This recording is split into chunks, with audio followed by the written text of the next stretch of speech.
Alright, I had to re-record just because I didn't know the video was going to be this long, but we're going to have a little story time. This is how I found out that it takes more than just black families. So I was visiting family for spring break around 2018. We went to probably like northern Atlanta, and our cousins and us, we decided we was going to go to the pool.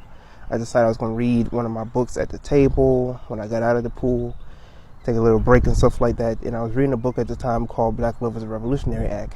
Now, I was reading books like this at the time because I was studying about myself. This is when I was getting to the early stages of knowledge of self and black consciousness and being pro-black, all that type of stuff.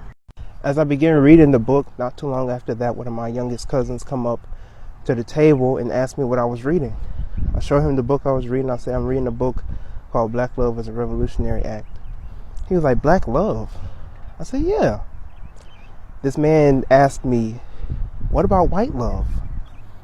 And this is what I want to emphasize in this story. He didn't talk about any other love. He didn't talk about Asian. He didn't talk about Hispanic. He didn't talk about Native American. He said, what about white love, right?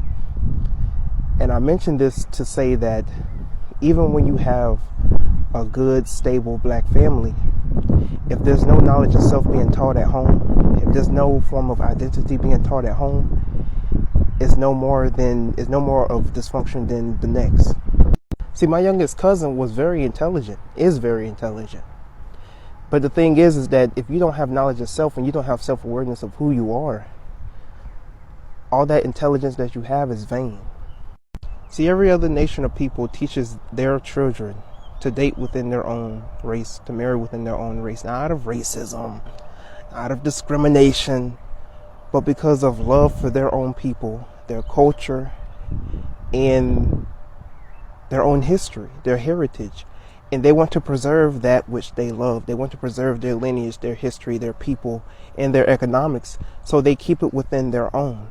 We are the only set of people that have been taught to give up our identity, to give up our money, our economics, our history, our culture, just to be assimilated and accepted by other sets of people. I didn't continue the conversation with my cousin. I immediately distracted him so I wouldn't even have to try and have that conversation with him, because I just knew it just wasn't going to go down the right way. But I'm telling this story just to let other black people know that it's time for you to inform your children and the upcoming generation about themselves, because if they don't know about themselves, this cycle of what's happening to us will continue. So, know thyself.